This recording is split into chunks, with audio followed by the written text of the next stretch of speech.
Welcome everyone to the Global Education Colloquium. This is our monthly brown bag seminar series to introduce community, Drexel University, and neighboring faculty, students, and staff to ongoing issues in global education around the world. We're super excited today to have Janae Morrison, one of our current doctoral students in the PhD program here, talking about her research. The title of her paper today is Black, White, and Everything in Between, Traditional Race Understandings and Their Reinterpretations in Brazilian Universities.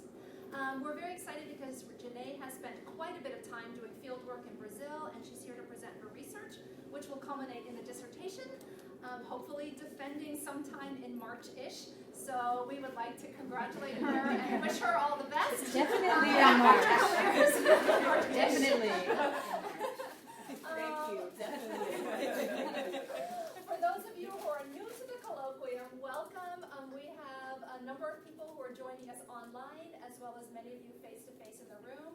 At the end of Janae's presentation, we'll have opportunity for lots of question and answer conversation, and we'll go back and forth between those online. You can chat your questions into the YouTube channel that we have linked, and if you're in the room, we'll just ask you to raise your hand, and Janae can call on you. And Janae, if you can just repeat the question so that everybody can hear, since you're best microphone today. Okay.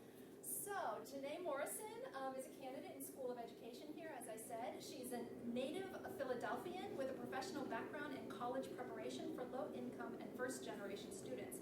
Her research centers on the interplay between identities and policies of equity and access within higher education contexts, particularly compared to contexts around the world.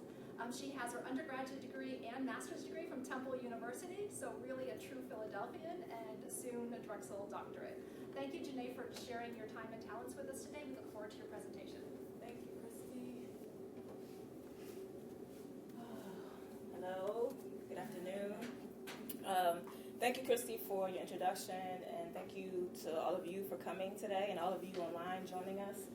My name is Janae Morrison. I'm a fifth-year PhD candidate in the School of Education here at Drexel University. I'm currently working on my dissertation that looks at the use of affirmative action policy in Brazilian universities. And so I'll be sharing a little bit of that work with you today. So I kind of changed the title, I don't know if you noticed, of the presentation. So this is still like a work in progress.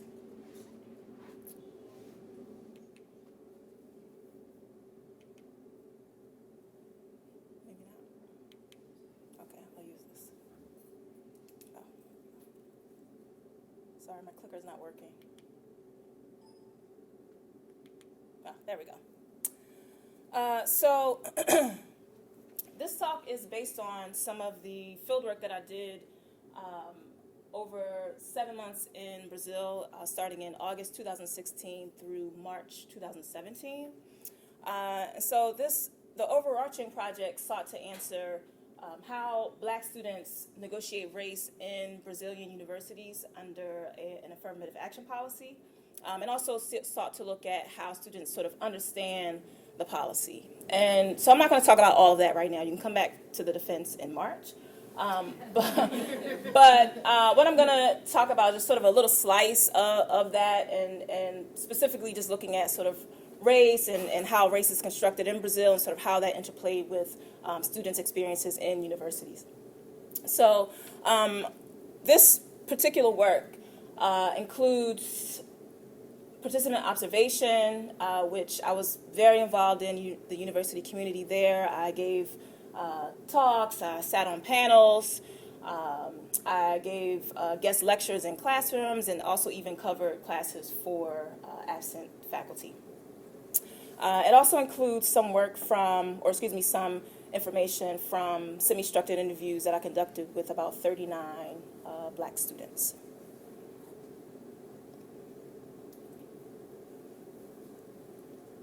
Sorry, I'm not like good with technology. Everything is like all crazy. Okay. How do I? Well, I'm not trying to advance the slide. I'm just trying to go down the screen on here. You mean scroll down? Yes, but there's no. I don't see the mouse.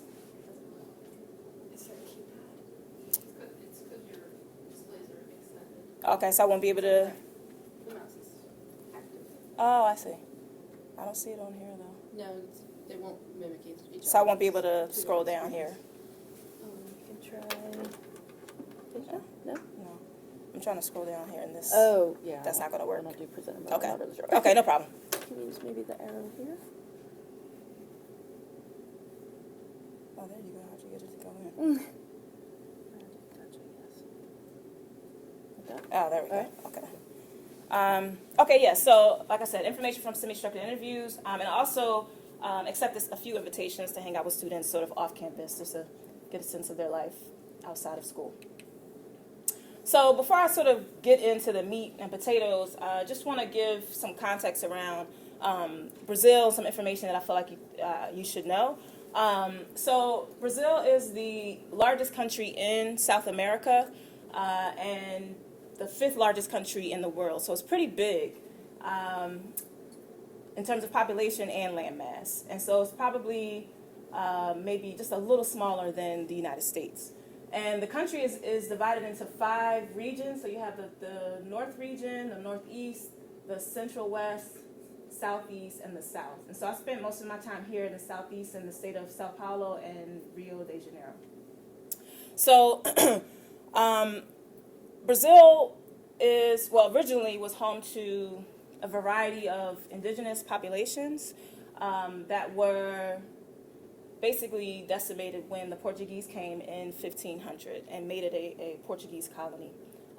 And one other unique thing about Brazil, it's the only country in Latin America that speaks Portuguese. Portuguese is the official language.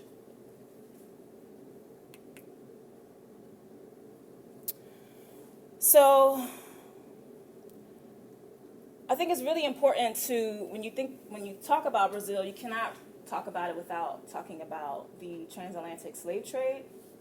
And so when you think about Portugal, which is sort of kind of like right here, the Portuguese were sort of, someone could say, a leader in sort of the transatlantic slave trade, particularly because of their proximity to West Africa and also advances in their knowledge of their nautical knowledge. And so they had the ships to transport them here.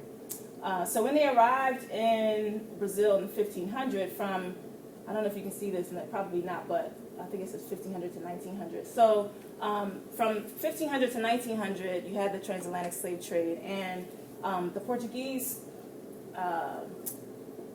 brought with them the largest number of enslaved Africans to any country. And so if you look at these arrows here, the thickness of the arrows sort of indicate the amount of enslaved Africans that were brought from Africa, right? And so this arrow is the thickest, pointing directly to Brazil, okay? So about 40% of all enslaved Africans that were brought to the Americas went to Brazil. So that's a very, very large number. And it also created a very interesting racial makeup in the country. And today, Brazil has the largest number of African descendants outside of the continent of Africa.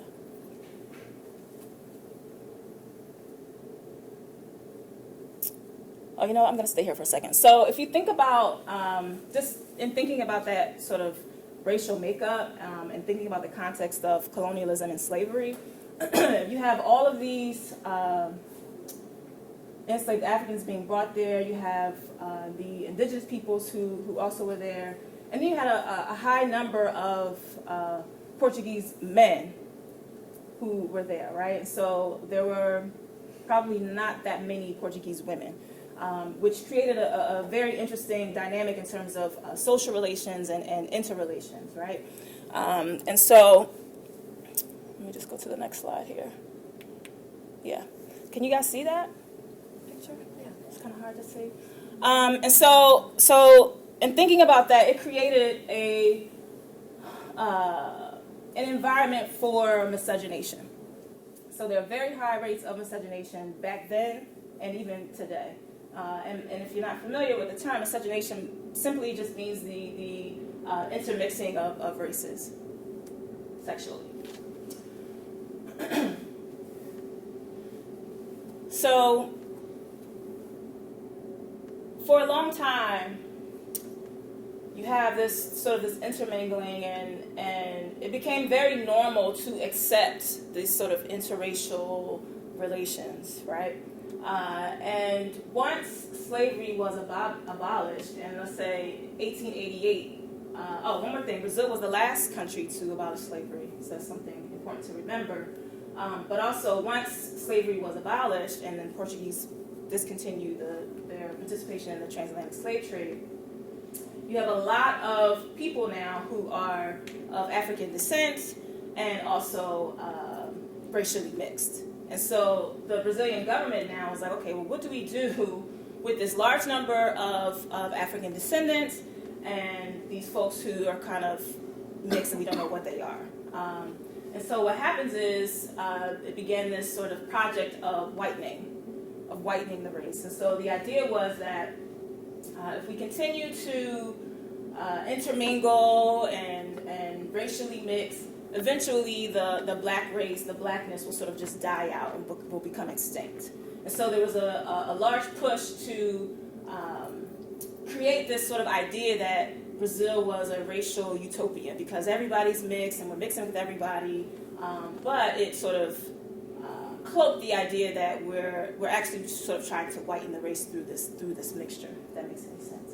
And so in the 1930s, you have, well, let me say before that, there was a lot of research around Brazil and race relations, and people began to start comparing United States and Brazil racial relations. And Brazil was being set up as, or viewed as, this sort of racial utopia. And in the 1930s, you have Gilberto Freire, a sociologist, who coined the term, or was credited with coining the term racial democracy. And he began to say, or he began to write about Brazilian race relations as, you know, we are the model for dealing with this sort of race question, this race issue, right? And we're priding ourselves on being a mixture of this sort of African, indigenous, and European mixture. And the whole idea with racial democracy was that we're not racist because we all are mixed and nobody can just identify as just one single race here in Brazil. And so we're proud of that, we're happy about that. But what that idea masks and what it doesn't tell you is that there still existed racial hierarchy within Brazilian society, which is evidenced by this picture here. And I can't even see it, I don't know if you guys can see it, but it's kind of hard with this light. But I just want to talk about it a little bit. I'm definitely not an art expert, and this obviously is not a talk about art, but I think this picture just gives a really nice view of, or a perspective of this sort of racial hierarchy, right? So you have this baby here with his mother. The mother's pointing to the grandmother, right? You have the father here. So the father clearly is of European descent. Maybe he's mixed, right, like all Brazilians are, but he's also clearly more European looking than the rest of the people in the picture, right? You have the mother who is a little browner in skin tone, right, reflecting her mixed ancestry. And then you have the grandmother who is the darkest in the picture, right? So she is representing this sort of African descendant, right? And she's looking up with her hands sort of outstretched and thanking God or whoever that this baby is sort of has this mixed ancestry, but he doesn't look so dark, right? And that means something in Brazil, right? And it means something here. We know that. And so the idea is that, like I mentioned earlier, this sort of idea that we're all mixed, but we're happier or we're privileged, right? If we have this lighter skin, and we recognize that this darker skin connotates some negativity and stigma and things of the like. Does that make sense? The picture, I should say who it's by. It was painted in 1895 by Modesto Brocos, I think is his name, Modesto Brocos. And 1895 is like 17 years after the abolishment of slavery, so it's fairly close to that time, that era.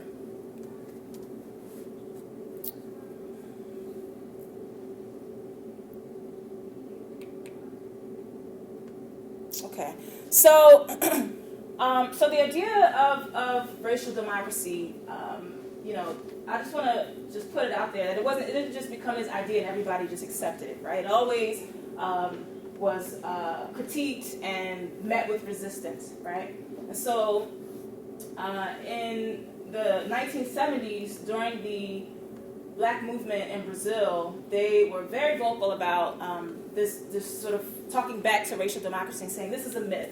You know, everybody thinks that Brazil is this sort of racial utopia and we're all mixed and everybody's getting along, but actually no, we are Black and we are experiencing life in Brazil in particular ways, particularly around access to resources, who is in power, et cetera, right? And so these are just some pictures that sort of highlight protests and things like that. And one area where the Black movement chose to galvanize its efforts was with increasing access and equity in higher education, which was at this point very, very elite in Brazil. And I just want to add this, and I guess I'll talk about this a little bit more in the presentation, but public universities in Brazil are federally funded, so students don't have to pay for college. And essentially, the elite, children of the elite were going to colleges and not having to pay, benefiting from that advantage, whereas Blacks and Indigenous and poor people would not.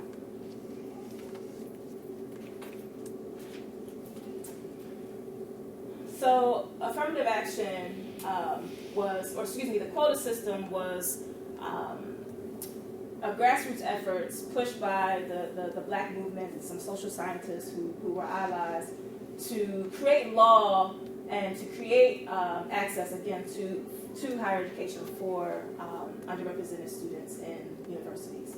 And so the law basically stated that 50% of spaces in universities will be reserved for students based on race and ethnicity, public school, if they attended public school, or if they attended private school on a scholarship, if the student had a disability, or if a student had a parent who was killed in the line of duty, so a police officer or a fire person.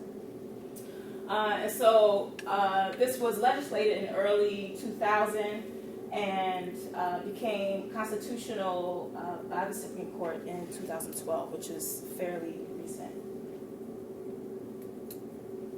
So my work focused specifically on the racial ethnic question. Even though some of the students that I talked to, even though they were self-identified as Black, some of them didn't always use the racial ethnic quota. Some of them used the public school one. But I wanted to focus specifically on the racial and ethnic quota, specifically for this sort of convoluted racial construction, and because I'm Black and I just thought it was interesting. Let me say one more thing. The race and ethnic quota was specifically for students who identify as Black or Indigenous. So in order for them to take advantage of the racial and ethnic quota, you had to be Black or Indigenous. And that was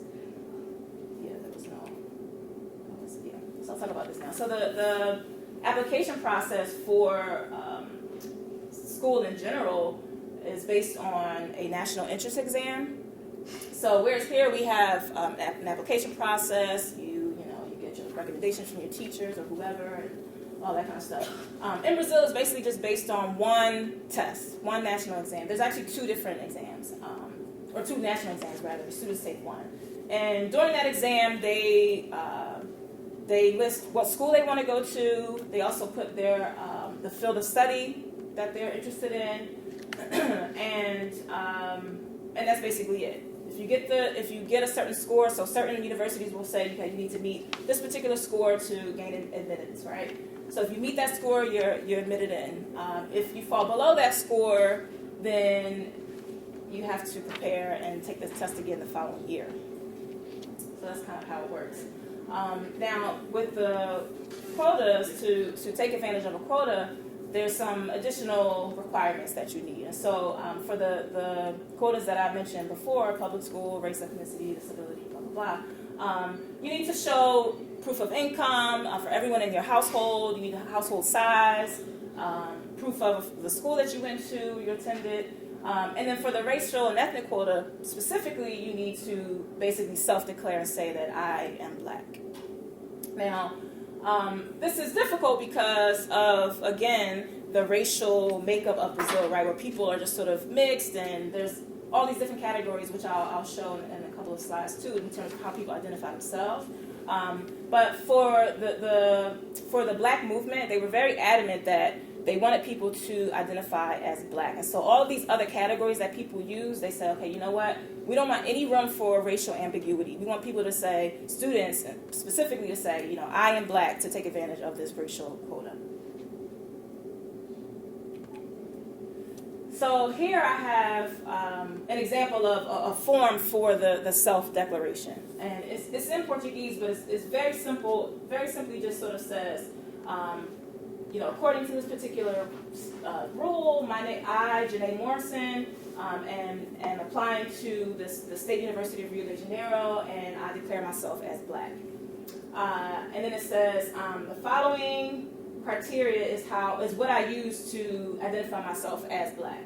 So the first line is, you have physical characteristics, and you have a line here to sort of list out specific characteristics like, oh, I have dark skin, or oh, you know, my hair is curly, or I have a wide nose, and these are things that students have told me that they have listed here to say that, to prove that they're Black.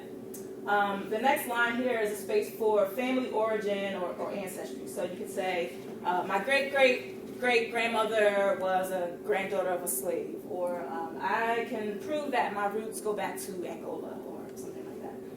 And then this third line is sort of just others, you know, anything else that you can tell us that will let us know that you're a Black person. All right? And then you just say, you know, everything is true, like we have here, and then sign, date, boom, boom, boom.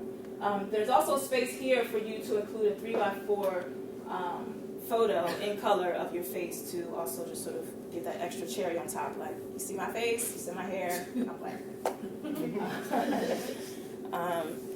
Yeah, so, and so, just want to drive the point here that, you know, this is problematic in a place where race is very fluid, and again, you have this sort of long history of race mixing, and which gives you all these different sort of skin tones and all these different ways that people identify themselves.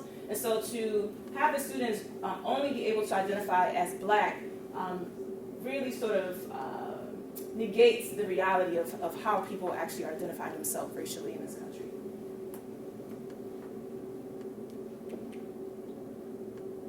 So this is a little table of the official race categories that are included in the census in Brazil. So you have the Portuguese terms here, but I highlighted the English for you. Somebody might know Portuguese out there, but if you do, you know what these mean. But I give you the English translation and just a little short definition. So there's 5 official categories, and these are the exact categories. Black, which denotes darkest skin tone, African descendant. There's brown, which is in between Black and indicates mixed ancestry. White, which is the lightest skin tone on the spectrum and indicates European ancestry. Yellow, which is of Asian descent, and which amarelo is literally yellow. And indigenous, which indigenous only became a category on the census in 1991. So that's something to think about. But if you look at the first 4 categories, they're all colors. And so it gives an indication of how race is identified in Brazil, mostly by skin tone and skin color. So the lighter you are, the closer you are to white, like for instance, some people, there was always an argument when I would like talk to students like in a class or something, and they're like, well what is Beyonce Black? Yeah, she's Black. In America, yeah, she's Black. And there, they're like, oh no, she's Morena, she's brown, she's mixed. She's not Black. She has that long hair, and she's, you know, nice light skin, and da da da. Like, no, she's Black, right? And so it's interesting, right? So it's contextual, and some of the students that I interviewed would tell me, and I'll get into it a little bit later too, where they had very light skin and they were considered white in Brazil. But I'm like, in America, you would be Black. Be totally different. So anyway, so these are the official categories, just to give you a sense of. So this Black and brown category here, Like I mentioned earlier, for the quotas, the Black movement, like I said, was like, you know what, we want to put these two categories together. We don't want any brown. We don't want anybody to sort of remember or think about this sort of mixed thing. We want everybody to just say they're Black, and that's what you need to be for this quota, to take advantage of this quota space. So this, I don't know if you can see very well, but this is just sort of another example just to drive the point of racial fluidity and how it works in Brazil. And so there's I included some other terms here. So in the last slide, you had the official terms that are on the census. And these terms that I have here are a little more closer to like how people identify themselves just when you're talking to them in everyday life.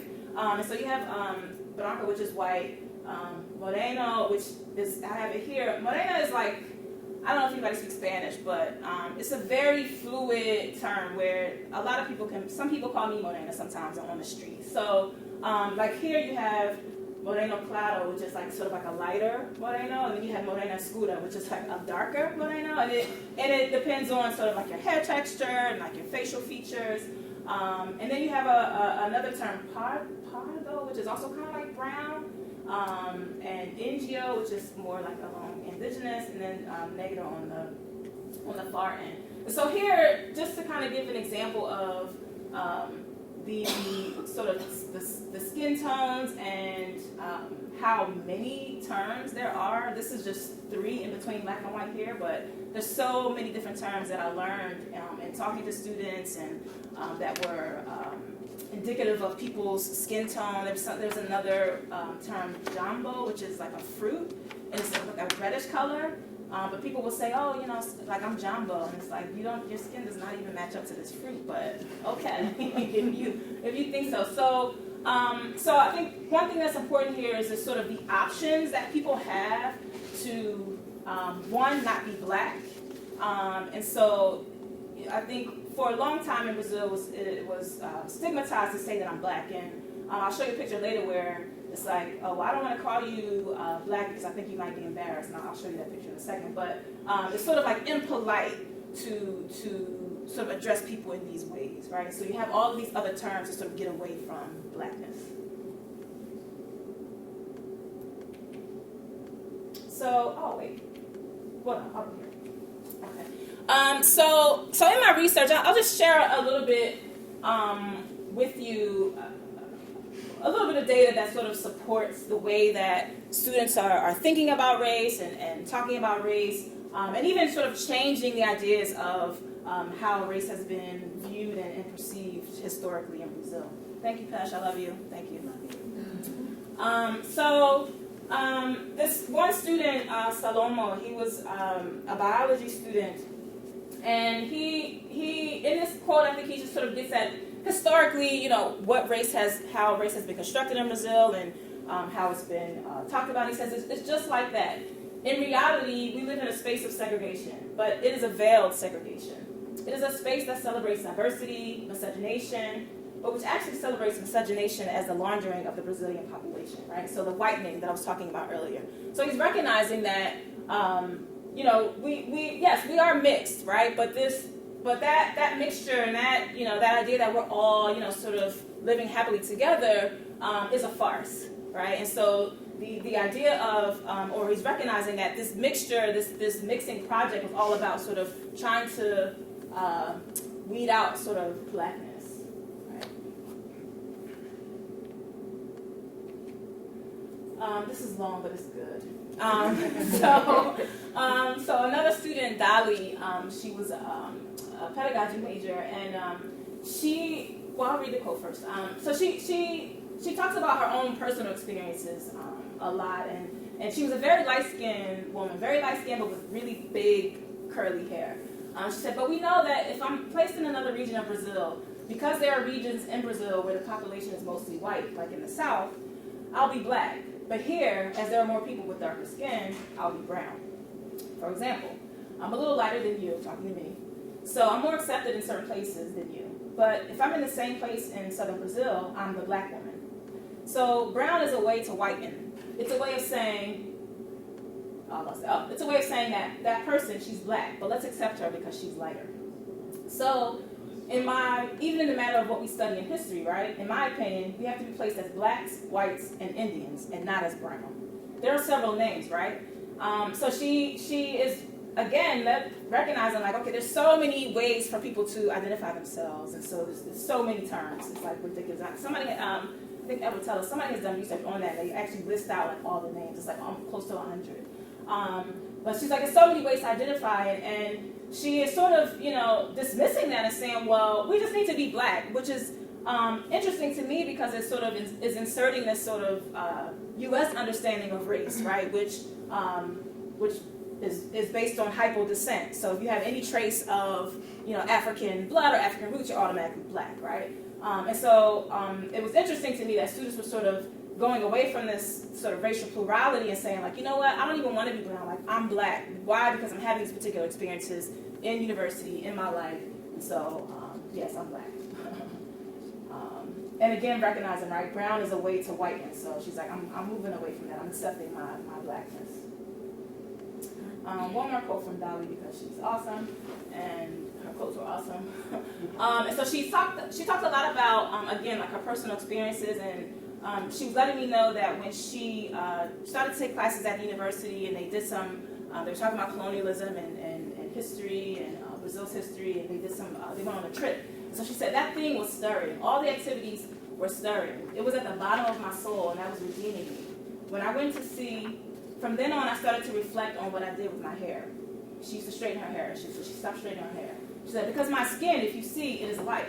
So to others, I've never been black. And to this day, I still feel it when I say I'm black. People ask, black where? Only because of my hair and some other characteristics. Because the person does not necessarily have to be black, right? Today, I'm convinced that I am black, and I see the importance of leaving my hair curly. And I really love that she asked this question, like, because the person does not necessarily have to be black, right? I love that because I think it problematizes race in so many ways. And, like, first of all, what does it even mean to be black, right? Does it mean that I have to have this dark skin? Does it mean that I have to have these particular features? Can I just say that I'm black to be black? So I just really like this quote a lot. And, the other thing of, again, just pointing out that the idea that the lighter your skin was, the farther away from black you are. And for her, who was a very light-skinned woman, she's like, well, I'm claiming this blackness. I'm okay with it. And I really like that.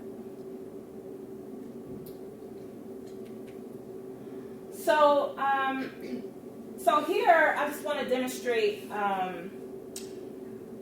well, first let me just say the research that I did and the data that I collected demonstrates students sort of taking hold of race and really using it, claiming it, making their stake and saying, this is how I'm going to be identified, this is how I'm going to think about race, right?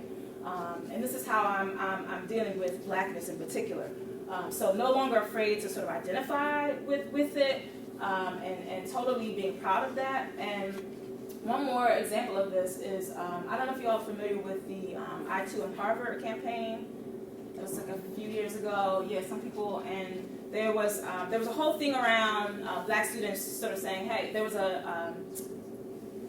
article in the university newspaper that was sort of negating affirmative action, the need for affirmative action. And so the black students at Harvard was like, well, look, we deserve to be here, we want to be here, and we don't feel included, so they created a photo play, and they created this whole photo exhibit to go with it. And students stood in these pictures with notes of microaggressions and comments that people had made to them on the university campus at Harvard. So a black Brazilian student saw this and basically created the same thing at a Brazilian university in Brasilia, which is the capital of Brazil. It's a lot. Brazil.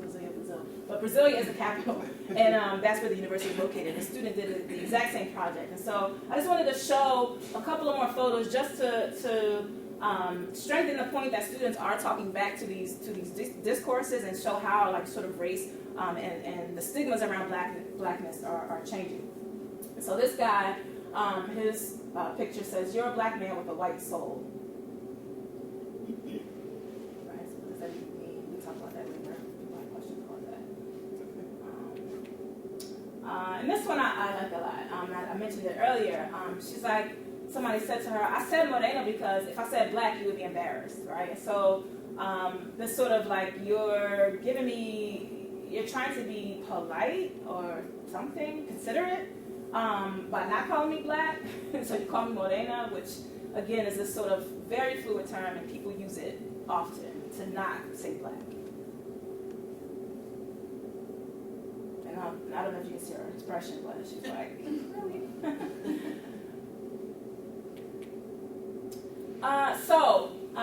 So again, just sort of thinking about how people are talking about race and how that is sort of shifting and changing.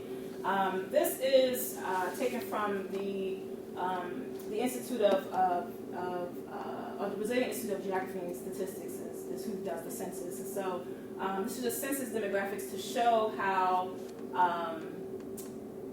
people are identifying. And so the census is taken every 10 years. So this is a comparison between 2000 and 2010. And so in 2010, this is the first time that the category of white has decreased. And so people are identifying as white less and less.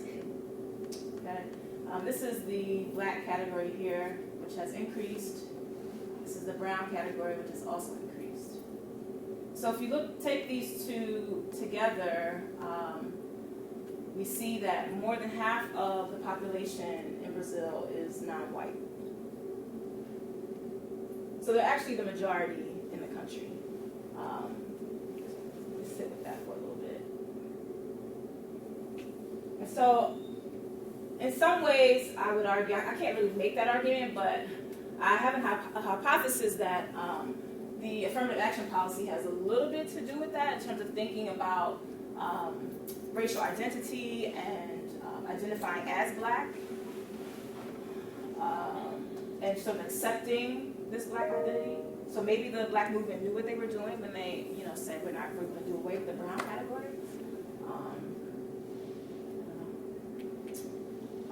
And so lastly, just in thinking about race a little bit more, and just some points that I would like for you to sort of take away, sort of this, the introduction of affirmative action into the Brazilian context, I think overlays this sort of black-white dichotomy because students had to just identify as black.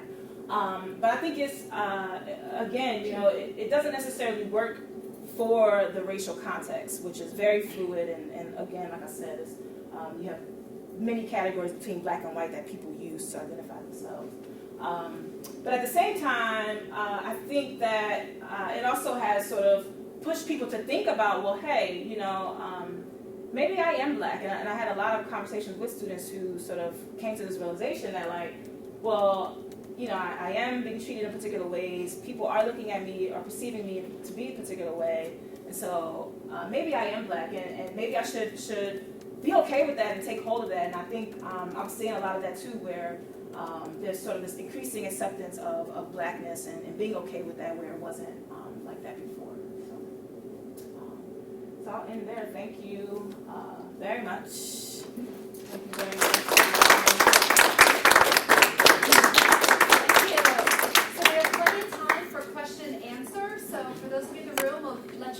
Janae, you want to field, and I'll let you know if there's anything coming in online. Yes, Rebecca. A clarification question, kind of 2 points. So the quotas are only if you identify as black, but not if you're like brown or yellow or any of the other range of colors. Yeah, so I'm glad you asked that question. Yeah, so the racial and ethnic quota specifically is for black and indigenous students, and for the black quota you have to identify as only black. There's no brown, there's no anything in between. You have to identify as black, and like I said, the leaders of the black movement, they wanted it that way. They didn't want that racial ambiguity. So when you self-identify on that form, do you have to show some biological, like your mother, your father, your grandma, or can you just say it's because of these features? Right. So it's all self-decorated. So you can say, like, for instance, that space for family origin. You could say, like, my mother is black and she has this kind of hair. But it's not required. But it's not. No. No. And you don't have to show a picture of her, but you do have to show a picture of yourself. Okay. Yeah. So theoretically, you could have no background at all, but call yourself black. Absolutely, and that's happening. So there's been a problem with fraud.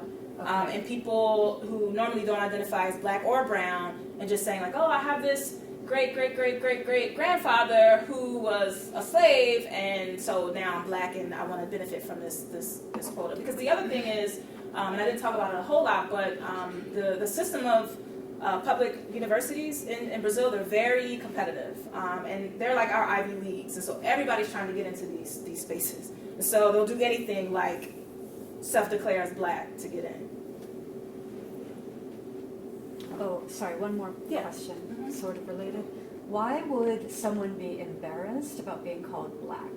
Yeah, that's a good question. I don't know if I mentioned, I probably didn't, but around the time where there's sort of this racial pluralism sort of developing and happening, at the same time there was a social norm to not talk about race, and you weren't supposed to mention race in public or talk about race, and so there was a stigma attached to being black, right, because of the history of slavery and being viewed as not human. But not to being seen as brown or yellow or one of the other categories? So that's where brown sort of enters in as it's called the escape hatch, the racial escape hatch, because then you could say, okay, well, I can identify as brown because it sort of lightens the stigma that's attached to black and it's closer to whiteness. Okay. Does that make sense? Mm-hmm.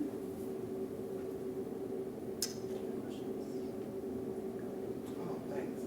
Hey, Janae. What lessons do you think that we can learn from the Brazilian equity struggle or freedom struggle, and what do you think they can learn from, I guess, the way we sort of use, we use the one drop rule, but in a way it's been a unifying force for black folk in this country.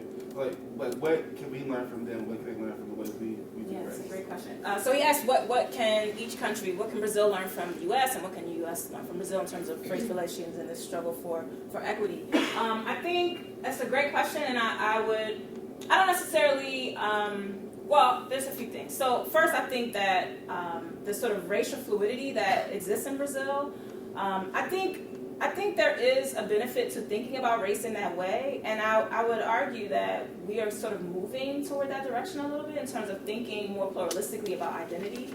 When you think about all of the issues around gender right now and sexuality, and so I'm thinking about, the black-white dichotomy just doesn't really fit. So I think for us, I think we might be moving towards Brazil in a way in terms of thinking about identity a little bit more pluralistically. And I think the other way around for Brazil, it's interesting. I mean, I think the way that it has been perceived as sort of a racial utopia, I'm glad that people are recognizing that, like, black people have it bad there too, But I think that like you said, the one drop rule has been sort of a unification force or unifying force for us, and I think it's happening there. I think you see that more where people are saying, in some of the quotes too, it's like, well, I am black, right? And recognizing that there is a shared experience because of that blackness. And I think it's helping them to sort of see where they can insert themselves more in society, because although blacks and browns make up more than half of the country, when you look at positions of leadership and health disparities and who's in jail and illiteracy rates and all those kinds of things, you see the disparities. Absolutely. So I'm sorry, just follow up with that. So like you mentioned before, like pluralism around gender and sexuality here. Mm-hmm. Just like, so there, does race trump that too? Like it trumps it, I'm sorry to use his name, but like does it trump that too? Like, like I'm not like a lesbian woman, I'm a black lesbian woman first, or I'm not just a gay black man, I'm not a gay man, I'm a black gay man. Like, Yeah, that's a good question. Yeah. Like I feel it's different because of white supremacy, right? So like. That's a really good question. From my experience, what I would say, and I had the privilege of actually interacting with a lot of openly gay men and women, and race is different. Like, people don't just automatically just say, like, I'm black and I'm gay, and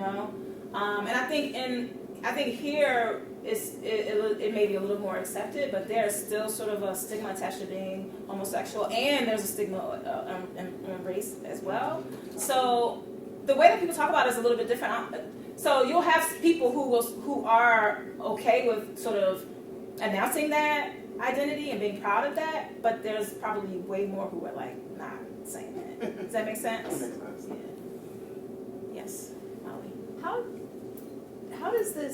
does your work and the work around racial plurality, how does that factor into like writing policy to kind of help counteract the negative impact that Black Brazilians or even African Americans have faced? Like, how does, with policy so cut and dry and race so fluid and plural, how does work like this influence future policy? Excellent question. I think for Brazil first, on that end, this affirmative action policy is still fairly new, and when it originally was legislated, it was like a project of like, okay, we'll do this for 10 years and then we'll reassess. And so they're going through that process right now, and a lot of students are. So there's a lot of things happening in Brazil. It's very different, and things aren't just so like openly explained and cut and dry. And it's supposed to be a democracy, but recently the president was impeached. That was a year ago now. The vice president took over. It's very conservative. It's cutting a lot of funding for education and things like that. So this policy is actually sort of in flux, and a lot of students are afraid that it may be taken away, and then they won't be able to finish school and things like that.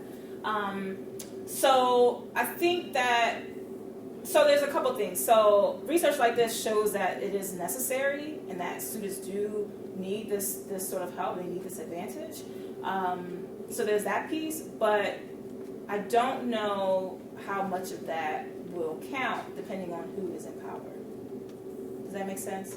So for the United States, though, I think, and like I was just telling Christian, I think that looking at race and identity, or just identity and period, just in this sort of way that it is fluid, I think it helps folks to understand that, just to say, Black students are coming or increasingly coming to university is one thing, but then let's look within that category and what are the experiences of those Black people, right? So you have folks who are from Africa, folks who are from the Caribbean, or folks who are wealthy and folks who aren't, right? So I think it urges policymakers to look at this, sort of these nuances within these categories.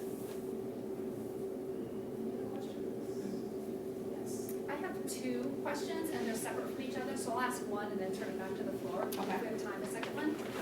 And I'm really interested in sort of intersectionally kind of chunking up and seeing what your data has to show. And I'm wondering if male and female students are responding to the quota application process differently, if there are different ways that they're experiencing the racialization of quota, or if they're responding in a different way. You can speak to that at all? Yeah, of course. You're going to ask me a gender question. Of course.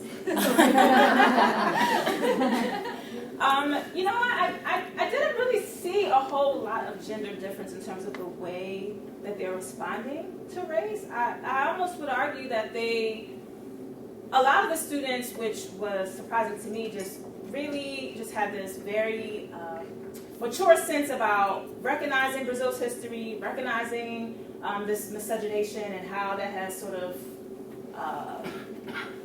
cemented the way people think about race in Brazil. But I think they also equally recognize that, being Black is okay, and I'm okay with that. And after learning sort of the history of Brazil and accepting it, I think they equally were like, hey, I'm okay with it. I'm okay with not being brown anymore, even though my parents put, like, the people, actually, I didn't say this, but they actually put the skin color on the birth certificate. And so sometimes it's on your ID. And so one student told me, like, oh, yeah, like, brown is on my ID, but no, I'm Black. I recognize that I'm Black. So I think that was equal among the genders. One thing, though, that I will highlight is that among the Black women in one particular university that I spent time at, they were very big on creating spaces for women and they call them collectives, and very big on creating a space for Black women to talk about issues of gender and sexuality. I spent a lot of time with them, so I can talk to you about that later. And then the second question is a little bit different, but it seems, I was really interested in the idea that you mentioned about fraud and how you would go about figuring out what is fraud if the first quota form is so much based on sort of physical characteristics or biological history, and the other doesn't allow for cultural, historical context, experiences, or other sorts of things, and yet the experiences that people are talking about in their everyday world of being students sound like the two are connected, both physical as well as experiential. And so is that shifting and changing, do you think, in the long run about what people might be able to look at, either in terms of the entry forms or how fraud is imagined? Like how does that kind of upend? It seems like the university has structured something based on physical characteristics, where in fact for many people it's an experiential connected to physical that is what's concentrating the meaning. Yeah, that's a good question. It's hard. It's hard because it is self-declarative, so people can say anything, which is why you have these high numbers of fraud. So I'm not sure. I need to think about that a little bit. I think it's difficult to combat that because you could say, have you had this experience? But people can make that up, right? So I'm not sure. Ideally, I think that I agree with you. I think the experiences and the physical characteristics go together. But how to sort of address that in the admissions process, I'm not quite sure how. Yeah, it's difficult. But I think, I think in Brazil you had such different racial classifications. I think it would be, you could commit fraud because you could have some, African ancestry, but not been black since forever, right? Right. And like you could have owned slaves, you could have owned slaves, could have been a property owner yourself.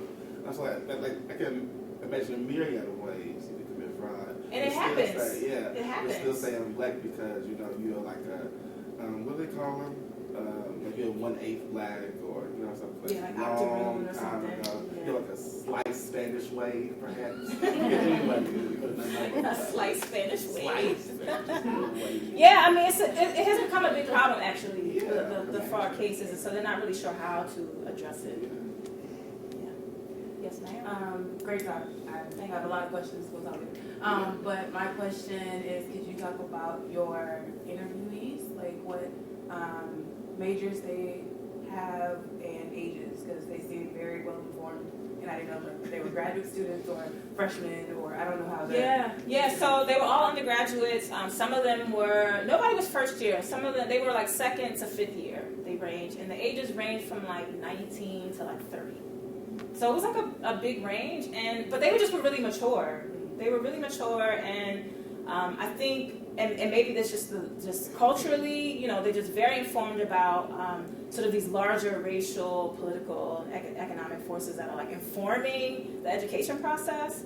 And I'm not sure what that is, but in America, I just haven't seen that. And like in terms of being involved politically and like protesting, and they knew, like, while I was there, once the president was impeached, Dilma Rousseff was the president. She was impeached, and right after that, this new guy came in, who was the vice president, came in and just changed a bunch of things, and they were like right on it. They knew what was happening. They were protesting. Even high school students were like shutting down their schools. It was like very, very informed and very involved. Where it's just not the same here. We need some of that energy. Yes. Did you find any differences, like generationally, like students that were self-declaring as black, but then their parents were kind of, no, you're brown? Oh, that's a really good question. It's a very good question. So the young lady that I talk about, Dali, and so she's very, very light-skinned, and in Brazil she's considered white. Even though she talks about her hair, she's, like I said, really big curly hair, and she has some African features. Here she would be black, but there she's considered white, and she said that her family, she was always the one with the bad hair. And she went through a process when she started university. She shaved her head to grow it naturally, and family, sisters had issues with that. Why are you doing that? We know you have bad hair, but you don't have to do that. you know, so, and she was really sort of, I guess, finding herself and just really being committed to this, accepting her blackness. And yeah, so her family was kind of like, what are you doing? Like, what's going on with you? And she said she went through a stage of depression as well, because it was just very hard for her. And, you know, that identity thing is very strong. So for her to say, like, I'm accepting my blackness as a white-looking Brazilian was a big deal for the family. Yeah, that's a good question. Thank you. I have an online question from Melinda Johnson. She asked, how has the need to declare oneself as black in order to take advantage of the quota increased discussion in general about race and color in Brazil? Yeah, I think it's a great question, and like I said, I mentioned for a long time it was taboo to talk about race publicly, but now people, you know, this is the first time where it's like, you know, on the public stage, you know, federal law, and people are forced to talk about it. So in classes, students are talking about it. It's still sort of stigmatized, right? But I think it does open the door for people to start understanding sort of the nuances of race in Brazil. There was something else I wanted to mention about that. The census, I think also is a good example of how people are accepting that race does matter in Brazil and saying, okay, well, actually, I'm not really white, so let me take brown instead, right? So the white category has decreased, right? So people are more accepting that of their sort of African and indigenous heritage. Any other questions? Great, well, thank you. Thank very you. much. Thank you. Thanks everyone in the audience as well as our online 14 people, 11 people, so great groups. The video will be posted today on our YouTube link, so if you want to link it into your classes or watch again or share it with others, please do that. And we will see you in January, I think the third Tuesday of the month. We have one of our faculty members, Joyce Pittman, who will be talking about her research with UAE. So I'll see you then. Thank you again.